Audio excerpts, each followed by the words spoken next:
100 రోజుల్లో పరిష్కారం చేస్తున్నటువంటి 6 గ్యారెంటీలు కానీ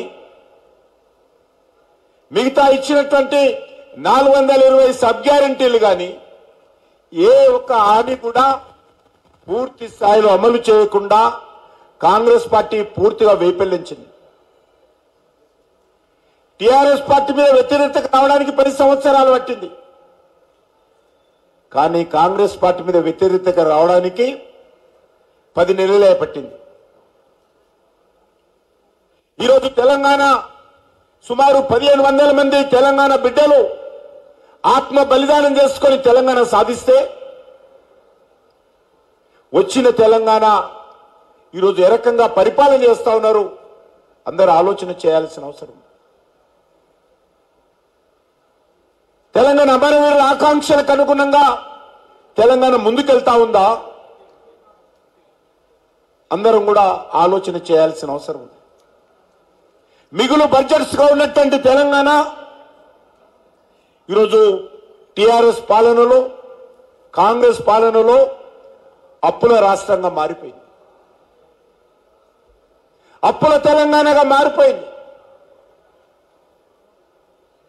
ఈరోజు ఎక్కడ చూసినా కూడా ఆ రోజు టిఆర్ఎస్ పార్టీ పాలక పార్టీ, ఈరోజు కాంగ్రెస్ పార్టీ పాలక పార్టీకి సంబంధించినటువంటి ఎమ్మెల్యేలు ఏ రకంగా బెదిరిస్తా ఉన్నారో, ఏ రకంగా భూములు ఆక్రమించుకుంటున్నారో, ఏ రకంగా ప్రభుత్వం తమ చెప్పు చేతుల్లో పెట్టుకొని అధికార దుర్వినియోగం చేస్తా ఉన్నారో మనం చూస్తా ఉన్నాం. ఈ రాష్ట్రంలో కాంగ్రెస్ పార్టీ ఎన్నికలకు ముందు హామీలు ఇచ్చినప్పుడు ఈ హామీలు ఏ రకంగా అమలు చేస్తామో, ఏ రకంగా ఆర్థిక వనరులు సమకూర్చుకుంటామో ఏది కూడా ఆలోచన చేయలేదు. ఆ రోజు ఓట్లు కావాలా, అధికారం కావాలా, దానికోసము ఏదైనా అనేక రకాల హామీలు ఇచ్చారు. మరి ఈరోజు తెలంగాణ సమాజం ప్రశ్నిస్తుంది కాంగ్రెస్ పార్టీని. ఈరోజు తెలంగాణ సమాజము ప్రశ్నిస్తుంది రాహుల్ గాంధీని. తెలంగాణ నిరుద్యోగులు ప్రశ్నిస్తున్నారు రేవంత్ రెడ్డిని. ఏమైంది మీ హామీలు అడుగుతా ఉన్నాను. ఇచ్చినటువంటి హామీలు ఎందుకు అమలు చేయలేకపోతా ఉన్నారు? లేనప్పుడు ఏ రకంగా మిమ్మల్ని విశ్వసించాలో ఈరోజు ఆలోచన చేయాలి. రాష్ట్రంలో మార్పు రాలా. మార్పు ముఖ్యమంత్రి ఒకడే మారాడు. మారింది ఒక జెండానే మారింది, పేరే మారింది. కానీ అదే రకమైనటువంటి పరిపాలన, అహంకారపూరితమైనటువంటి పరిపాలన, దోపిడీ పాలన, ప్రజలకు ఇచ్చినటువంటి హామీలు అమలు చేయనటువంటి పాలన, ఒక దుర్మార్గమైనటువంటి పాలన. ఎన్నికలకు ముందు జాబ్ క్యాలెండర్ అని చెప్పి ఏ నెలలో ఏ డేట్ లోపల ఎన్ని ఉద్యోగాలు భర్తీ చేస్తామని చెప్పి మరి 2024 డిసెంబర్ లోపల అంటే సంవత్సరం లోపల 2 లక్షల ఉద్యోగాలు భర్తీ చేస్తామని చెప్పి ఎన్నికలకు ముందే కాంగ్రెస్ పార్టీ రాహుల్ గాంధీ ఫోటోతో, రేవంత్ రెడ్డి ఫోటోతో, సోనియా గాంధీ ఫోటోతో మరి ఫ్రంట్ పేజ్ ప్రకటనలు ఇచ్చారు.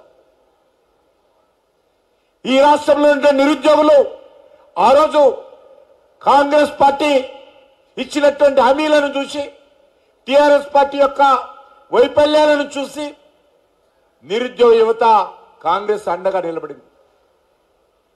హైదరాబాద్ లో ఏదైతే ఉద్యోగస్తులకు సంబంధించినటువంటి ఉద్యోగ నియామకాలకు సంబంధించినటువంటి కోచింగ్ సెంటర్ ఉంటుందో మషూరాబాదు, గాంధీనగర్, అశోక్ నగర్ ప్రాంతంలో ఉన్నటువంటి లైబ్రరీ వద్దకు రాహుల్ గాంధీ వచ్చాడు, రేవంత్ రెడ్డి వచ్చాడు, వాళ్ళందరినీ కలిశారు. తెలంగాణ వచ్చిన తర్వాత ఈ టిఆర్ఎస్ పార్టీ ఏమీ చేయలేదు, మీకు అన్యాయం చేసింది, ఉద్యోగ మోసం చేసింది, మేము అధికారంలోకి వస్తే ఇది జాబ్ క్యాలెండరు, దీని ప్రకారం ఉద్యోగాలు ఇస్తా అని చెప్పి నిరుద్యోగతో ఒక హామీ ఇచ్చారు. కానీ ఈరోజు చూస్తూ ఉంటే వాళ్ళందరినీ కూడా ఈరోజు మోసం చేశారు.